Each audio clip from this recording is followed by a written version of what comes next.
The woman dying in the condemned building wasn't a stranger.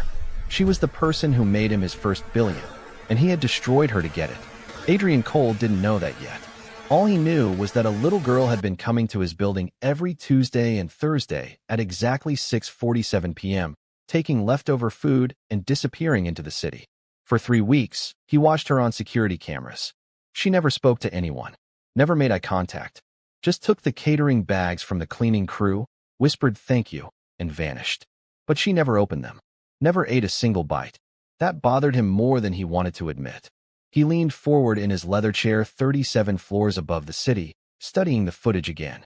The girl left through the back exit, turned left, then disappeared. No cameras caught where she went next. She's avoiding the cameras, Adrian said quietly. Deliberately. His security chief shifted uncomfortably. Sir, she's just a kid getting food. No child walks with that kind of precision by accident. Adrian's jaw tightened. Who is she working for? That question kept him awake that night. Because Adrian Cole didn't build a $7 billion empire by ignoring patterns. Patterns revealed opportunities. Patterns revealed threats. This pattern revealed intention. The next evening, he did something he hadn't done in 15 years. He left through the service exit. He followed her himself. The city changed block by block. Glass towers gave way to older buildings. Newer cars disappeared. The streets got quieter, darker, emptier. The girl walked with purpose, never looking back, never hesitating. Adrian stayed far enough behind to avoid suspicion, close enough to see where she went. When she finally stopped, his stomach dropped. The building was scheduled for demolition. His company had purchased it 6 years ago. The permits were filed. The residents relocated. It should have been empty. The girl went inside. Don't forget to like, subscribe, and share this video. Adrian stood on the sidewalk, phone already recording as he followed. The hallway smelled like mildew and old paint. Somewhere above, water dripped steadily. He heard voices. Soft. Careful. A door stood half open on the 3rd floor. Inside, the girl knelt beside a narrow bed, unpacking the food bag with practiced hands. A woman lay there, pale and thin, hooked up to medical equipment that looked barely functional. You shouldn't risk it, the woman whispered. If they find out people are still here. It's okay, Mom. He doesn't even notice. Adrian's hand tightened on his phone. The woman turned slightly, and the light from the window revealed her face. Sarah Chun, not a stranger, not a random squatter. His former business partner. The woman whose algorithms had built his first company. The woman who sued him for IP theft and lost because his lawyers were better. The woman who disappeared after the trial destroyed her career, her savings, her health. He'd been told she moved on, started over somewhere else. Now she lay in a condemned building, surviving on food stolen from the empire he built with her work. Adrian stepped into the doorway. Sarah saw him first, and she laughed, not with surprise, with recognition. Took you long enough, she said. The girl, Maya, spun around, positioning herself between Adrian and the bed. You're trespassing, Adrian said, his voice flat, controlled. Call the police then. Sarah struggled to sit up, her breath rattling. Oh wait, you won't. Because that would mean admitting people are still living in a building you claimed was empty when you filed for demolition permits. His jaw clenched. That's fraud, Adrian. Your favorite thing. You set this up, he said slowly. The food. The pattern. You wanted me to follow her. Sarah's smile was sharp. Gold star. Only took you 3 weeks. You're slipping. Maya stared at him with an expression that made his skin crawl. Not fear. Assessment. Here's what's going to happen, Sarah said. You're going to listen. I'm going to call my lawyers. And then you're going to make a choice. There's no choice. This is my building. You're squatters. The law is on my side. Is it? Sarah nodded to Maya. The girl pulled out a tablet. On the screen were construction documents. Safety inspection reports marked approved, signed by people Adrian recognized. His permits manager. His site supervisor. Except the signatures were forged. The inspections never happened. And the building wasn't empty. Maya swiped. More documents appeared. Photos. Testimonies. 37 occupied units. 17 children. Families who never showed up in relocation records because they were never officially counted.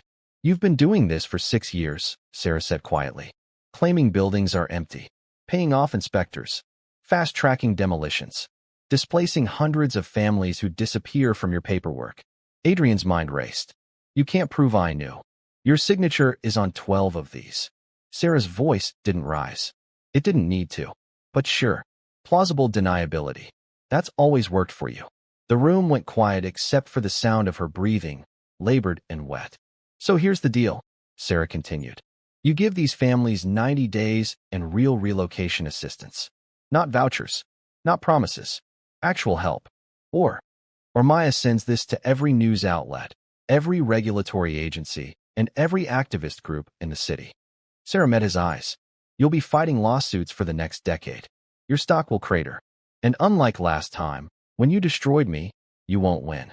Because this time it's not one woman you can discredit. It's 37 families.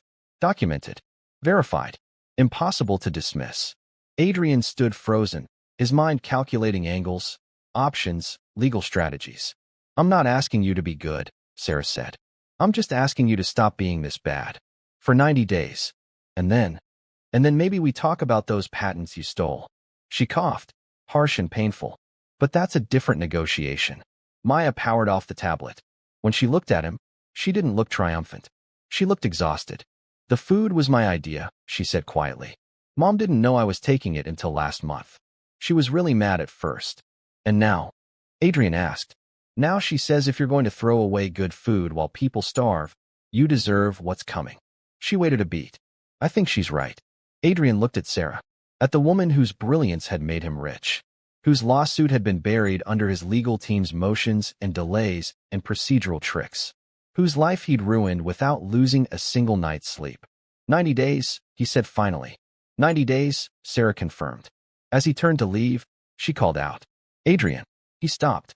This doesn't make us even. This doesn't make you good. This just makes you slightly less terrible. He didn't answer. What could he say? Outside in the hallway, his hands shook as he deleted the recording from his phone. But he didn't delete what he'd seen. He couldn't. 90 days later, Adrian sat alone in a coffee shop, scrolling through articles on his tablet. Coal Industries faces lawsuit over displacement practices. Former partner claims IP theft. Company denies allegations. Residents given extension on relocation. Activists call it too little, too late. His coffee went cold while he read. Across the street, through the window, he saw Maya. She was with other kids from the building, carrying poster boards. A community meeting, maybe. Or a protest. They were laughing about something. She didn't see him. Or maybe she did, and didn't care anymore. Adrian thought about texting her. He'd paid for Sarah's treatment. Extended the deadline. Done what they asked. But his finger hovered over the screen without moving. Because he knew what Sarah had said was true. This didn't make them even. Maya glanced toward the coffee shop. Their eyes met for just a moment. She didn't smile. Didn't wave. Didn't acknowledge him at all. She just turned back to her friends and kept walking. Adrian watched her disappear into the crowd of people moving through their day, carrying groceries and coffee and conversation. On his tablet, a notification appeared. New email from Sarah Chun. Subject line, about those patents. He stared at it for a long time. Didn't open it. Outside, the city kept building and destroying and rebuilding, the way cities do. Construction cranes turned slowly against the sky. Traffic moved in waves. People who would never know his name walked past the window. And Adrian Cole sat alone with cold coffee and an unopened email, watching the space where Maya had been. His phone buzzed. One new message from an unknown number. You'll never know when we're watching. But we always are. No signature. No context. Could be Maya. Could be Sarah. Could be anyone he'd ever stepped on while climbing. Adrian looked up at the buildings around him. At windows catching the afternoon light. At security cameras on every corner. At faces he'd trained himself not to see. How many of them saw him? How many were counting? He put his phone face down on the table. The email from Sarah remained unopened. The message from the unknown number sat unanswered. And for the first time in 30 years, Adrian Cole didn't know what happened next. In 2025, over 3.5 million Americans were displaced by development projects. Most were never counted. Most were never compensated. But some remembered. And some kept score. So here's the question that matters. If no one was watching, would you still choose to do the right thing?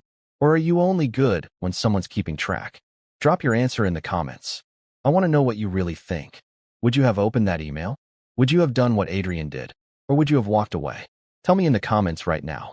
And if this story made you think, if it made you feel something, hit that like button. Subscribe if you want more stories that don't just entertain, but make you question everything you thought you knew.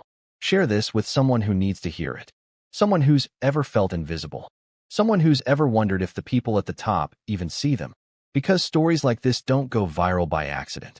They go viral when people like you decide they matter. So subscribe, share, and drop a comment telling me what you think Adrian should do next. Should he open that email? Does he deserve a second chance? Or is Maya right to never trust him again? I'll be reading every single comment. Let's talk about it.